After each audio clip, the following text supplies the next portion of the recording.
Welcome to Inspired by Design, the podcast where we explore the tools, stories, and insights to help you rediscover your authentic self and navigate life with less resistance.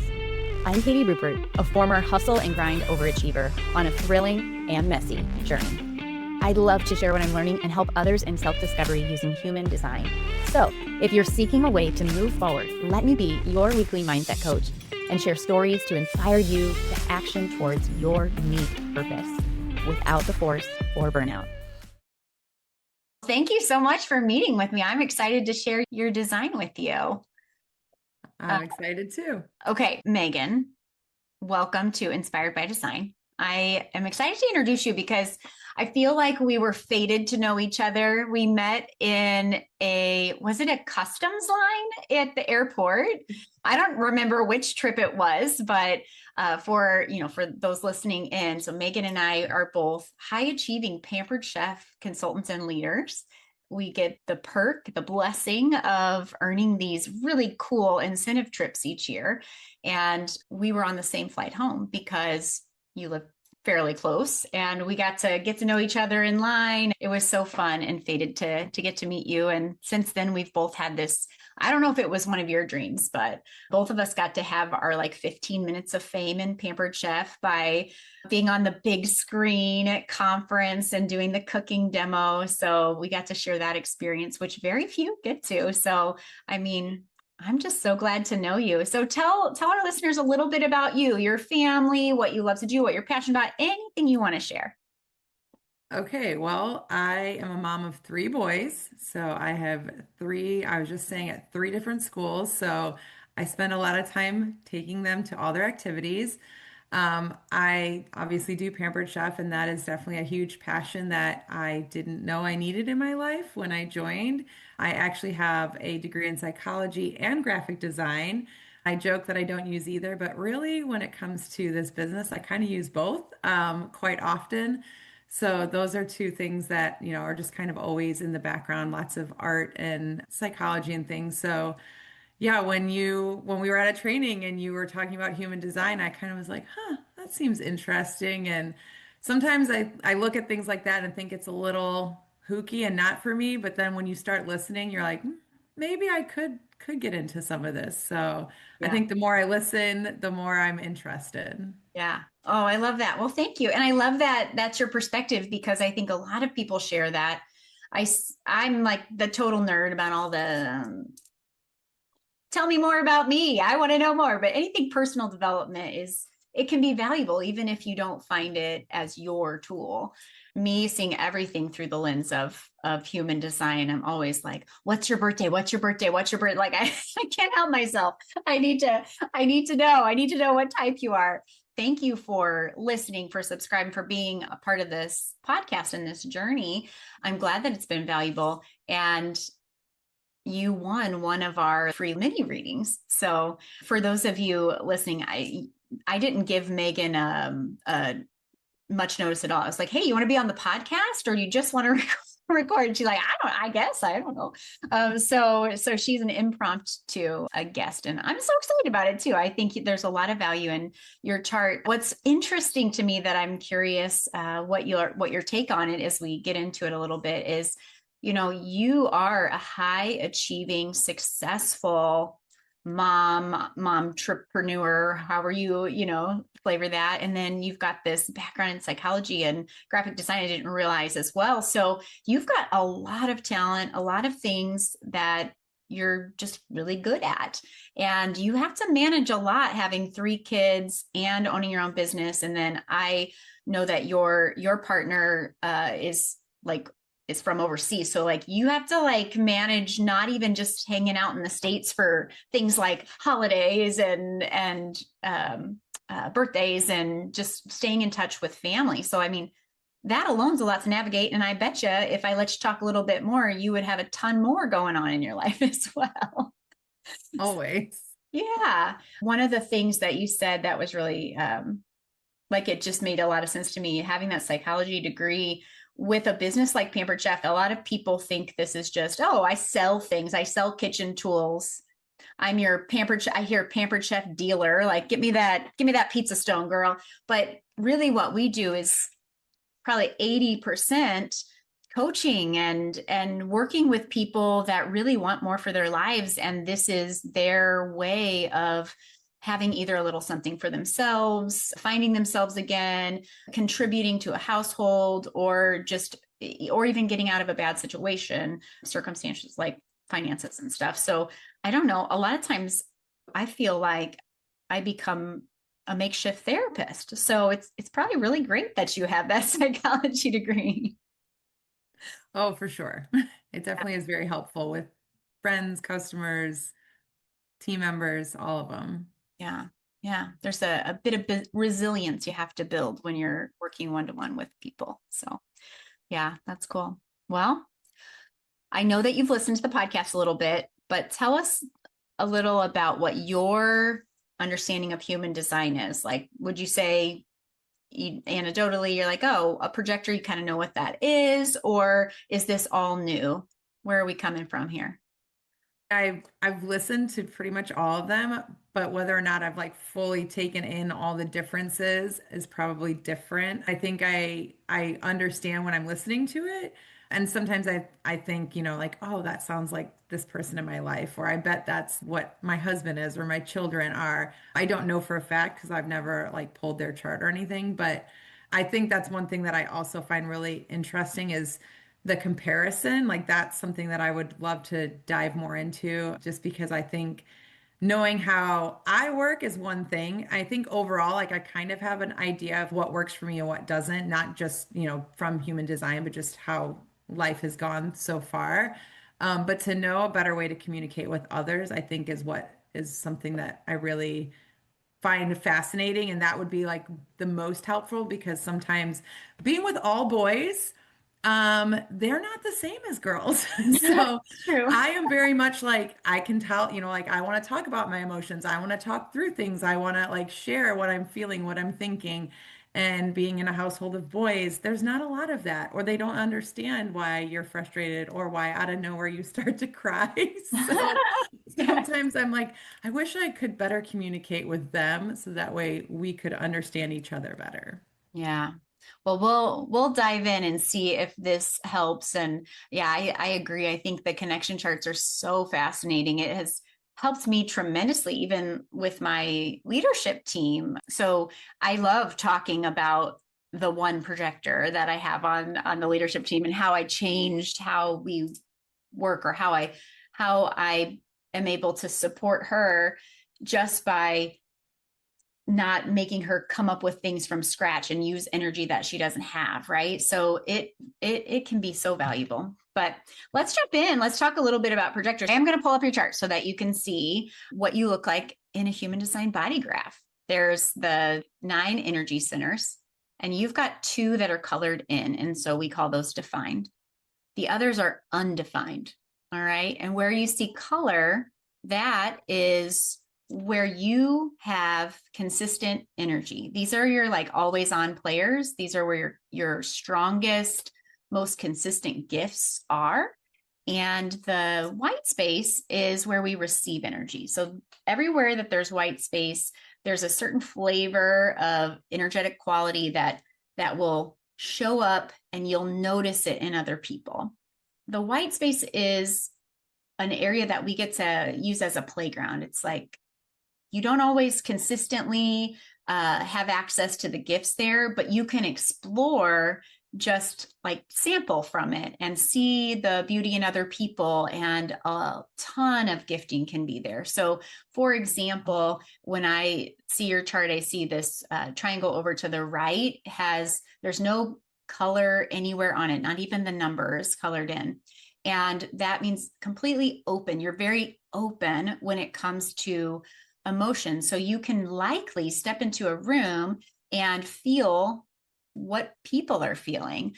Someone might come into your space and they're angry, in your opinion, like you feel anger from them, or you feel like something's off, something's going on. You don't even have to talk and you know something's going on.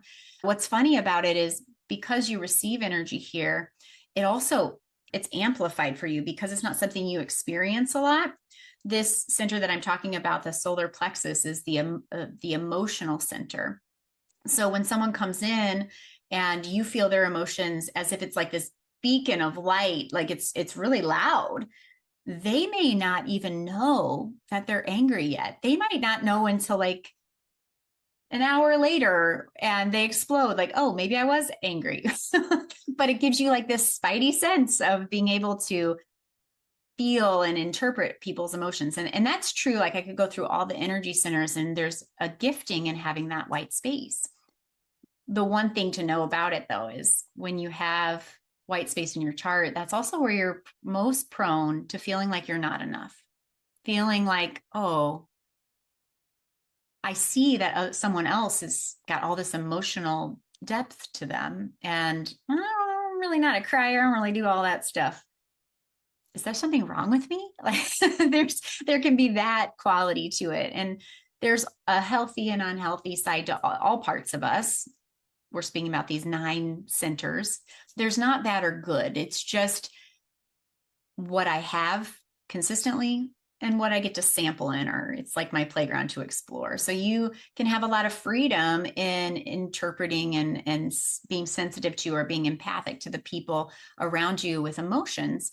The pitfall may be avoiding conflict, trying to be a people pleaser. Like those things could pop up for you because you're trying to compensate for something that you see in others that maybe you don't feel like you're enough in. And that's not true. You are specifically, and I believe divinely gifted, these 2 energy centers with huge gifting to know that these are you. So we call that your true self. The others, your not self. Does that make sense? Yeah. Cool. Cool. So the 2 centers that you do have colored in or defined here, the one on the left, the triangle on the left there is the spleen. And the spleen is the awareness and instinctual center. It's all about like you being able to take a situation in or a circumstance or a decision that needs to be made and something just instinctually in you, just like, you're going to run from a tiger kind of thing. You'll know, is that safe for me? Does that bring me security? And that's really important for you. It's an inner knowing. So it's not something that you can try for. It's not something that you can think through. It's in your body. Your most powerful center says, it's not safe, I won't go. Or I need to walk through this, even if it's scary, because it's right for me. And I know it in my body. There's a calm, a peace, or an urge to just, I have to say yes. I can't tell you why. And this can be experienced in so many ways. When you're making decisions as a splenic projector, it's just a knowing. And if you can explain it away, then you're using your head. You just know. I've heard stories of people that are like driving down the road and they always go home the same way. And just something in them's like, turn left. And you're like, that's not usually how I go. And if you listen to it, you turn left and then you find out you missed 3 hours of traffic going the other way.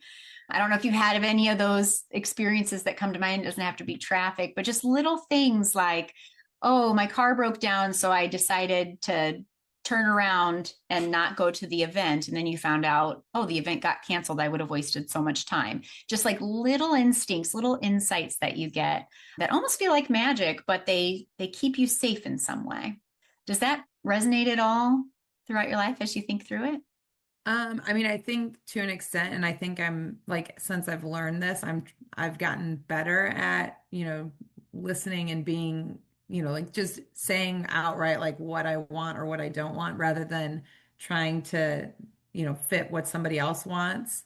If I'm definitely not feeling something, I used to just be like, okay, just go with the flow, do whatever everybody else is saying or whatever. But I've learned, nope, that's not for me. I'm gonna do like my way or what I feel is right, and not just follow the crowd kind of thing. I think, and I'm sure some of that comes with age as well, right? As you get older, you start to get into your own sense of knowing, and it's just a little bit easier to verbalize that as, you get older. But I think knowing this, I've definitely gotten better at telling people no when it's not something I want to do. I Yeah. used to just do all the things all the time. Yeah. Yeah. And that's, so your energy type is a projector.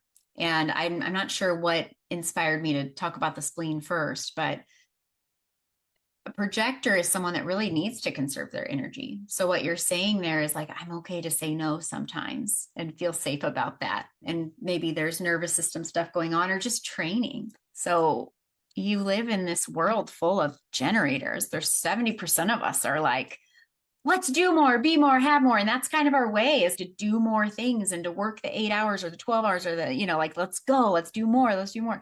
And we tend to think everyone is like that, or everyone should be like that. But as a projector, you've got about 20% of people are projectors, and you're really here to almost like shepherd us generators in a way. Like, whoa, guys, you've got a lot of energy. Great job. Let's work smarter, not harder.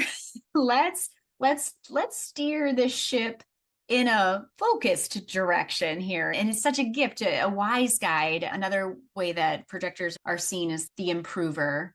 One of the things that I love about having a projector or an improver on my work team is, I can come up with all the ideas all day long, and I can spit out a 3-page brainstorm.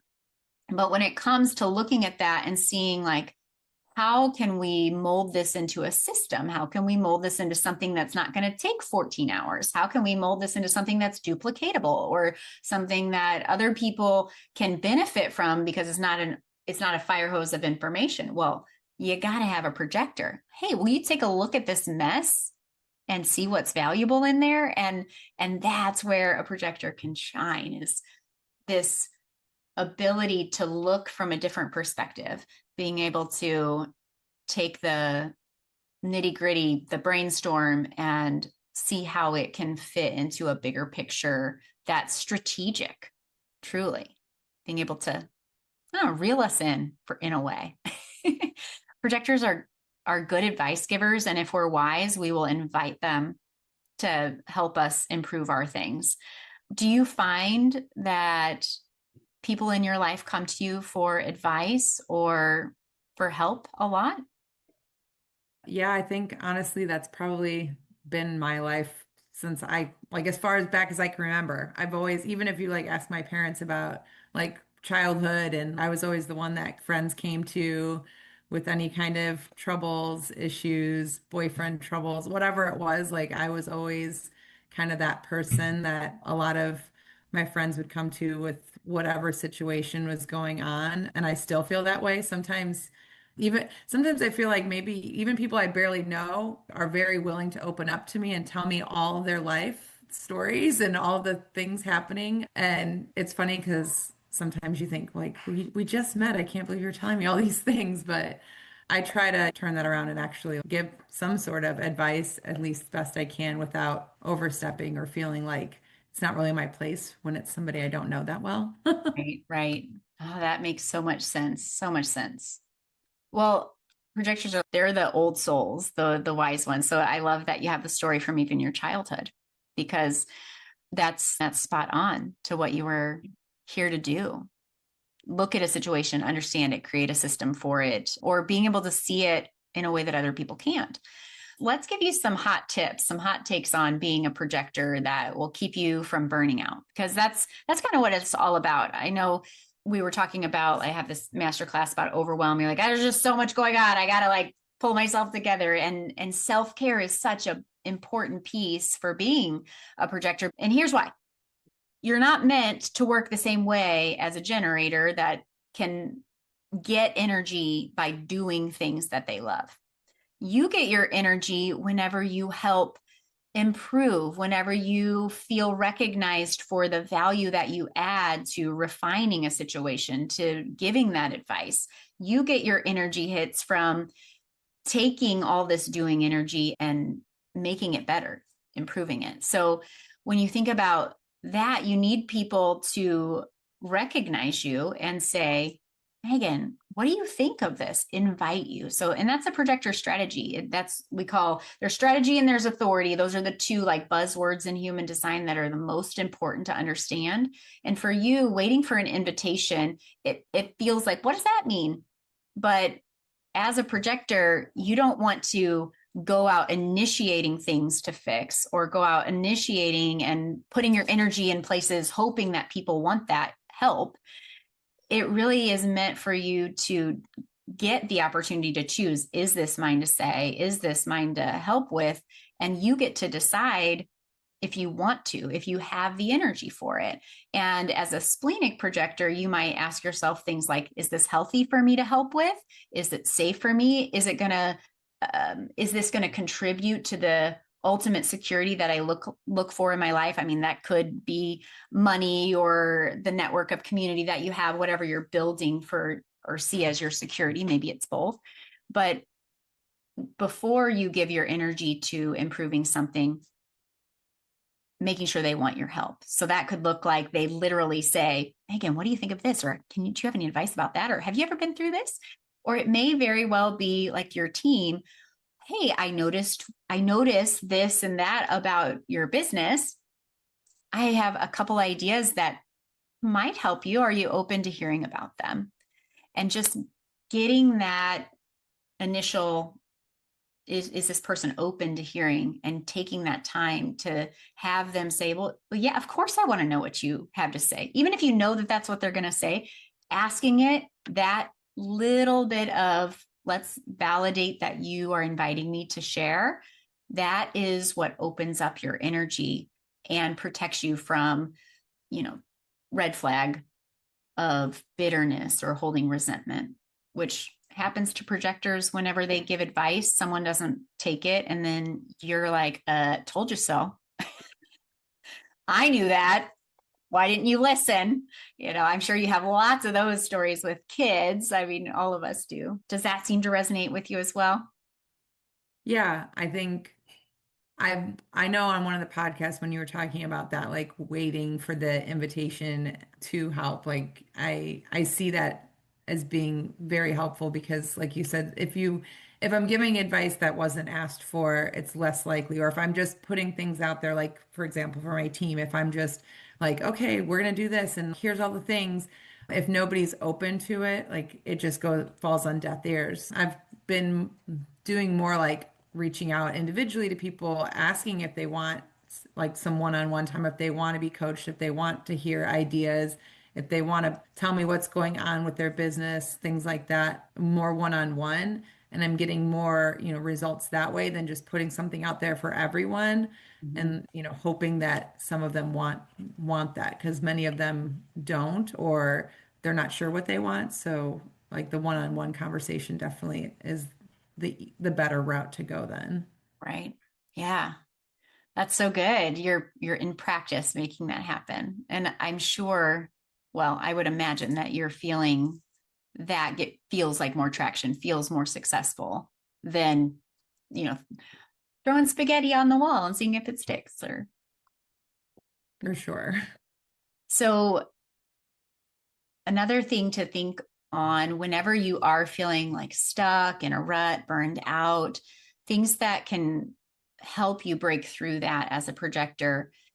First, when you feel that little bit of bitterness, resentment, like wasted effort, wasted time, I need a nap, those kinds of things, you can ask yourself, am I overworking? First of all, because you need the breaks. You may very well get really excited about something. You've got the other energy center that's lit up in your chart is the root, which means you can handle deadlines. You can handle someone saying this is due by Friday, and you have whatever it takes to make that strategy to make sure you always meet a deadline.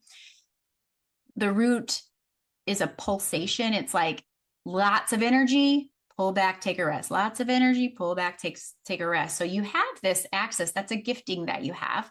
When you're overworking, you're pretending that you always have this energy. You don't take the rest. So you push through. And when you do, you're going to feel things like exhaustion, need a nap, probably sick. I don't know if you have when I overwork, first thing that happens is my throat. I don't know if it's because I talk all the time, but I'll get like a bronchitis or even laryngitis. Like I'll lose my voice. Am I overworking is one of those questions. You can ask yourself, Is there something that I'm wanting to share about that is taking a lot of energy that I need to put out there or ask someone if I can share? Is there guidance that is inside of you that people are ignoring? I can imagine that you run into that quite a bit with you see potential in someone and then they don't do the thing. And yeah, that's something that can really drain your energy too. If someone invited you to share versus you find yourself in advice mode, autopilot, and then you're like, oh, did they even let like say they wanted this, or am I spending this 10 minutes of just leaking energy? So hopefully those are helpful. And then just because I know you're out and about, you're doing things that are more in public view, whether it's social media or in front of a team, whenever you're looking for what to share, always think about what are the lessons I've learned? What's the wisdom that I have that I wish someone would have told me when I was in their position. You can always, if you can fill in that sentence, like, what do I wish I would have had? Or what do I wish I would have known? That's you being able to put your wisdom in, and those things will be eaten up by your customers, by your team members, by your family, even, especially if you get their permission to share first. And then what is your journey with efficiency and preserving energy? I'm sure you have a story about that, but being able to share about how do I make this happen? How can I work less hours and still make the same amount of money? How can I container all of my energy into something that I've planned for versus taking 8 hours to do the same amount of work that I know I can do in one if I planned it? So anything else you've learned about efficiency or being a projector, or how that plays into either your life as a mom or in your business that seems to fit? I mean, some of what you were just saying, one of the things that I thought about right away was if you're asked to share versus just like sharing. And like we do team calls, and sometimes I feel like they're very monotonous. I feel like nobody's probably listening. I'm just talking, for 20, 30 minutes.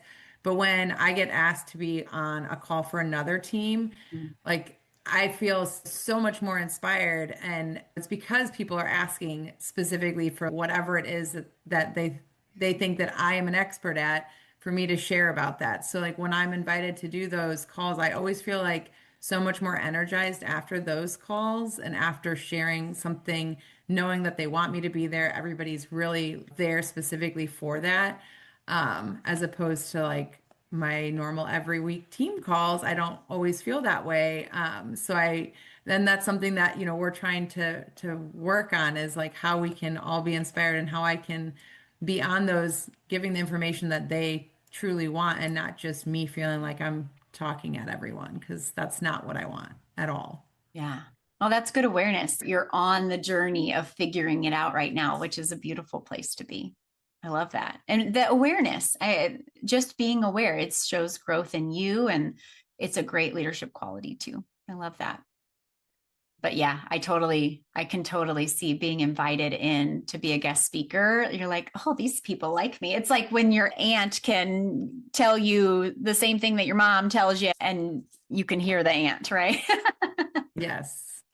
Yeah. So I'll just note one more thing about being splenic. So you've got this projector energy that we've talked a lot about.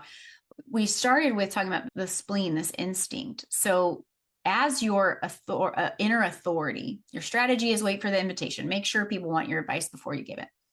Your authority is splenic, and it is the first, and truly it is a body awareness. So you can strategize and use your mind and use systems that other people have put together and have a really great decision maker.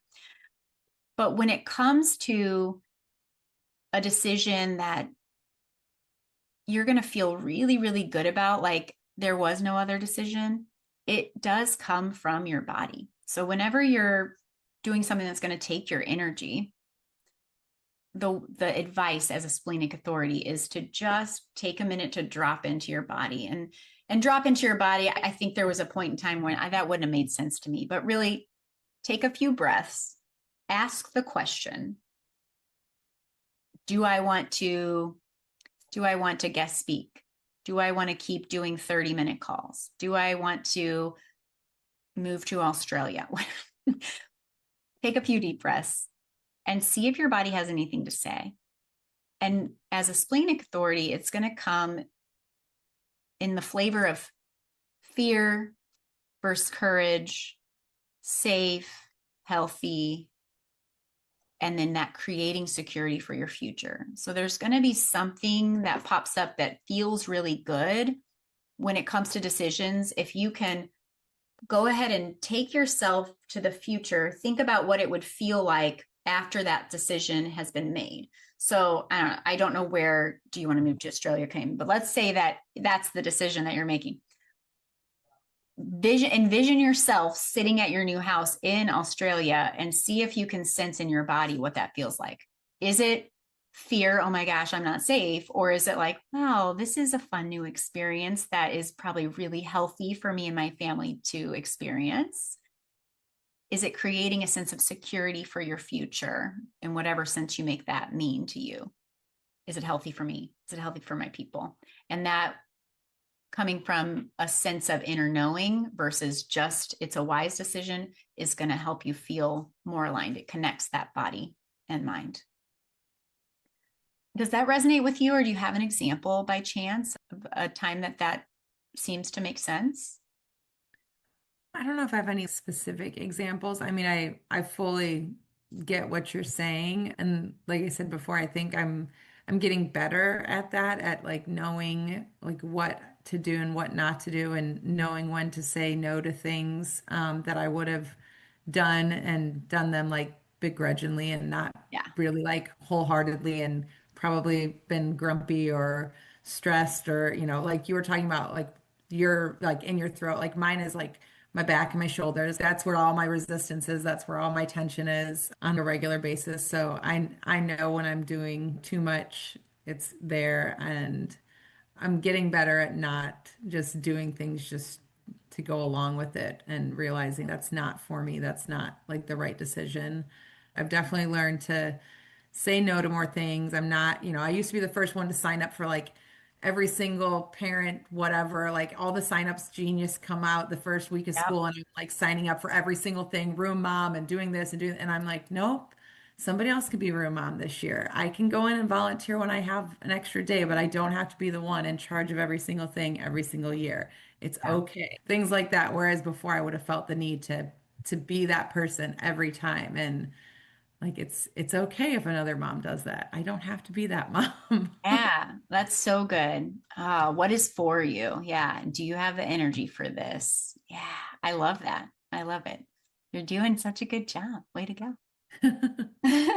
Some days are better than others. Well, I do want to just mention your personality profile. We'll keep it real short because I know we've spent our time, but your numbers are 6-2. So 6 is, the light you're here to shine. This is you. This is what you're here to do. And a 6 is a role model. And you embrace that already. And the 2 is it's like what you need. It's how you ground. And it probably is what other people can automatically see in you. And it's called the hermit, but it's also the natural. So naturally talented, but also needing alone time. And I'm sure that's not easy with three boys and a husband. So, but the 6, what that looks like is first 30 years, there's this trial and error phase. It's the scientist, it's the hands-on. You're getting wisdom because you're becoming a role model. You're getting wisdom your first 30 years by doing things. You're experiencing them, and you get more wisdom from things that you don't do well. And then you learn from it if you learn the lesson. So I made the mistake. I was a failure, quote unquote. But there is no failing for a 6 in their first 30 years. It's all learning. I never fail. I only learn. And then that second half of life, which is where you're sitting right now, is you kind of got tired of all that experiential learning. You're like, I just need a little break. And you climb up on the roof and you start looking at others and being able to really learn from observation and seeing what others are doing. Interesting. It's like taking that view from the helicopter of the forest versus being right down there in the mud and by the roots of the trees and stuff. And when it comes together, by the time you're 50 or whatever, you've got a true understanding of both experiential wisdom, observational wisdom. You like come off that roof and like, all right, now you're the gentle leader. Now you're the one that people are like, whoa, she knows the answer. And this combined as a projector, like double whammy there. People will look at you and be like, oh, Buddha, come on. Good stories that we could learn lessons from without telling them directly what they needed. And it was more impactful. So when you are stepping into that role model, which I know people are already asking you for advice, they already look to you. It's not about coming up with something. It's about sharing the experiences or the stories or the lessons that you've had. And that's going to go so far because you've been there, done that. And it's not that they need to know that you've been there and done that. It's that you can share stories. You have a ton of examples that you can share. And as a leader, that's so nice. It's not that you need to speak from the rooftops. Everybody needs to know this. But for those that are coming to you, those that invite you in, anything that you say based on what you've learned on this journey is going to be valuable for them. And it will probably solidify you being even wiser because of how they hear it. An example of this might be you share a story that you think this little parable, this story means something, and they interpret it meaning something else, but it was like exactly what they needed. It doesn't matter what your intention was. Like you were so wise that they were able to get this. If they share that with you, now you've got two perspectives on that story for the next person. It's pretty cool. Pretty cool. I love a 6. And then that too, the things to know are you don't need to prove why you're good at something. So if someone's like, how are you so good at this? Just be like, thank you for the compliment.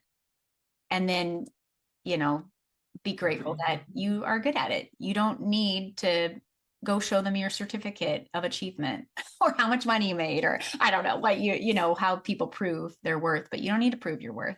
You just are good at stuff. And part of the way that you maintain what you're really good at and you don't lose sight of the gifts that are naturally part of who you are is by honoring your alone time. And that could be as much of a 20-minute walk, putting your face in the sun and looking up after you do drop off at school, or it could mean that you need to go on I don't know, silent retreat someday because you're overwhelmed or or something like that. But really protecting your alone time is going to be, it's only going to serve you. It's not selfish. It's actually what's best for all the people that you love and care for. Is if you get your special time, you can show up as your more authentic self in that gentle leadership role, as that mother, as that leader. And I'll just tell you this, I am a 2 on my second number as well.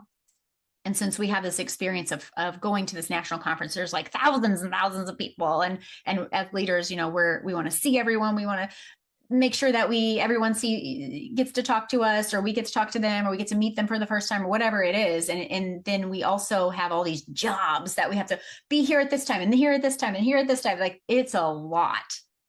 As a 2, I have noticed I will sneak away and go lay flat in the hotel room and no one knows where I am. It's the best way to get through conference.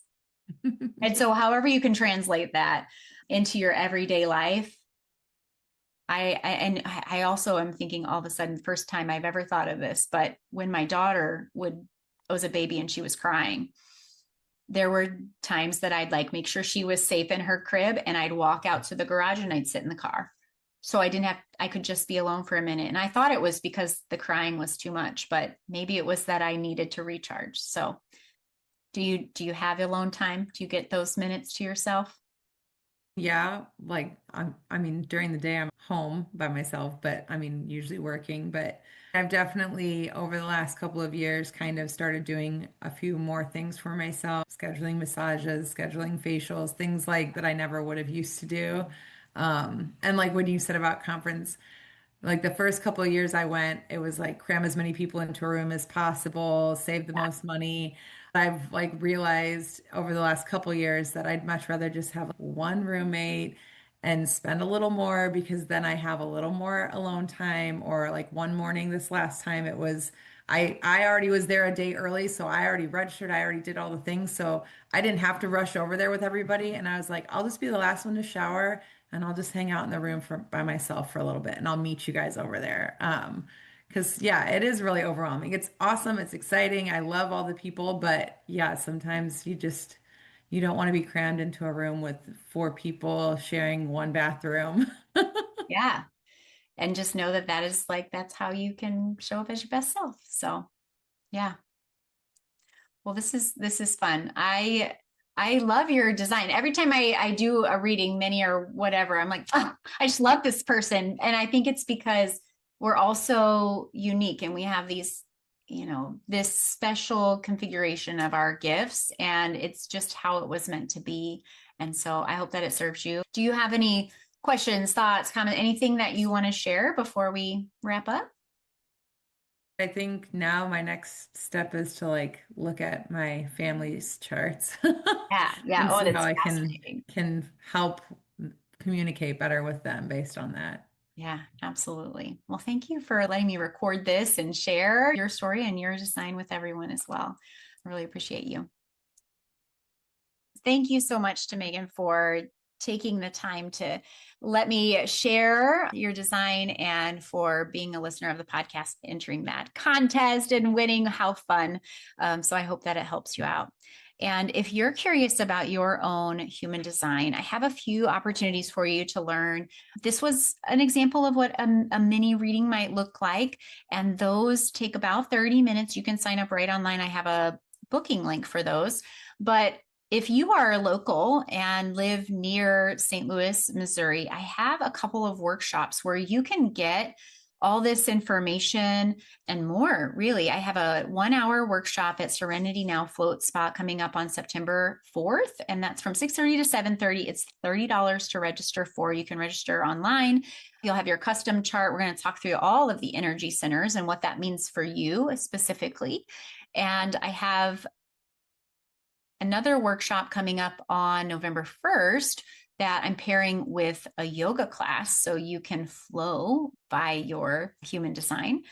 And finally, but probably most importantly, I have put together a 90-minute workshop slash masterclass in a webinar form where you'd meet me on Zoom. And I'm going to go through the 3 pieces of how I have used my human design, used the mindset work and my own body type to navigate my energy, and specific to being able to take the overwhelm of everyday life and make it feel less hard. I call my coaching program Lighten Your Load because we all just need a little more ease, a little less resistance to everything we have going on. And sometimes it's not about doing less, but about doing things in a way that is right for you, not someone else's plan or schedule. And it can be just a little tweak without blowing up your whole life that can make all the difference in how you show up and how you feel about your everyday life. So I hope that you'll join me on September 7th. That's a Sunday afternoon, a new time, trying out a new time, 3 o'clock Central Time. It'll go to about 4:30. There'll be all the different pieces of how to navigate your energy, how to make it custom to you while using my toolbox of things that I've learned over the last 10, 15 years as a coach and as a leader, as now a human design expert and yoga instructor. So I get to kind of give you all my favorite tools in that one webinar class. So you can register for that. It's coming up on September 7th. So you'll want to register for that pretty quick. And it is free. It's free to attend. I hope that you will. All right. Until next time, have a good one. Thanks for tuning in to Inspired by Design with Katie Rupert. If today's episode sparked something in you, I'd love to hear about it. Share your takeaways, subscribe, or even leave a review to help others find the show. For more tools and insights, visit my free Facebook group. And until next time, keep embracing exactly who you are and move forward one inspired action at a time.